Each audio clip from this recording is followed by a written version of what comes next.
Strong circumstances trump personality. Your book talks about the big five personality dimensions. That's very famous. It's something to make note of, a good piece of common knowledge.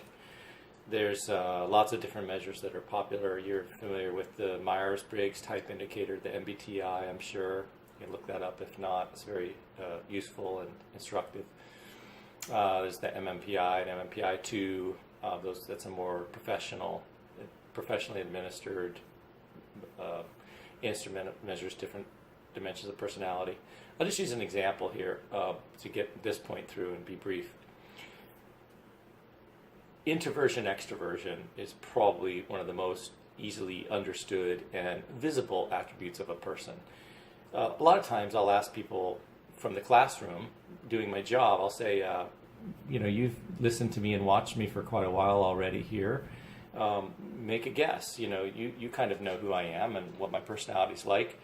Am I introverted or extroverted? And let's have a vote. And so almost all the hands say that I'm extroverted.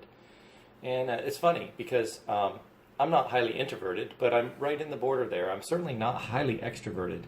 But when I get in the classroom and I have people sitting there listening to me, and I recognize that my job is to educate, and I can't educate if they're sleeping.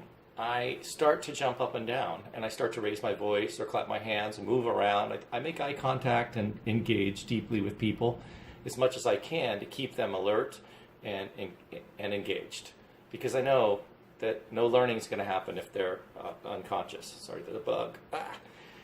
So here's the thing. I'm acting extroverted because the circumstances definitely call for it. I'm going to be more effective as a teacher if I'm gregarious, if I'm outgoing, if I use lots of facial expressions, if I'm weird and funny and stupid. It'll get people engaged more than if I sit back and like I am in these videos and just talk to you like this. You're sleeping and you hit the fast forward or skip button and no education is taking place. There's no learning happening. So you're the same. So when you see someone in a particular context, recognize that you're just seeing them in one light. You're not seeing the full person.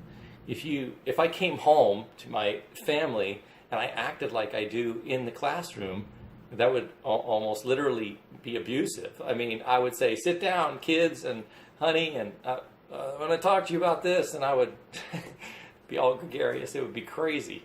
I'm a different person at home because I have a different audience, and I play to my audience. I do mostly what I think will be most effective at getting through to them, given the relation that I have to them. So the circumstance that I find myself in is a stronger predictor of my behavior than my innate personality. Now, nothing's going to change my personality in the short run, because personality is defined as relatively stable and enduring traits of a person. So if I am genuinely introverted, well, then I'm going to mostly be introverted in my life. When I'm acting gregarious, which looks extroverted, I'm using my hands and being very charismatic in some manner, it uses more energy for me because I'm at heart an introverted person. But it doesn't mean I can't do it.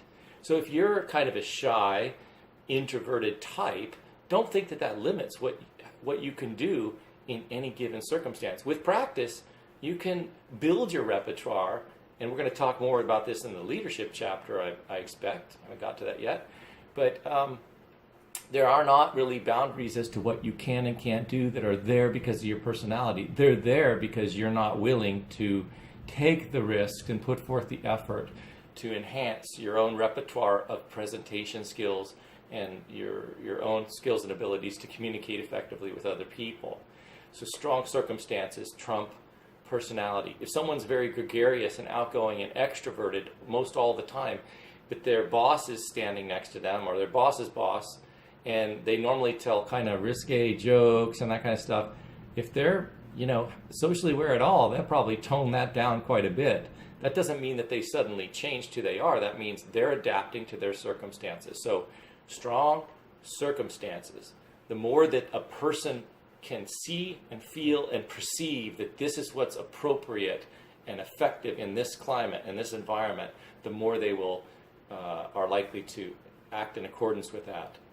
If you want to get to know the person truly, you need to see them in multiple contexts and make an assessment as to how does this person act on average? Are they relatively quiet, or are they relatively loud and outgoing? Worth thinking about.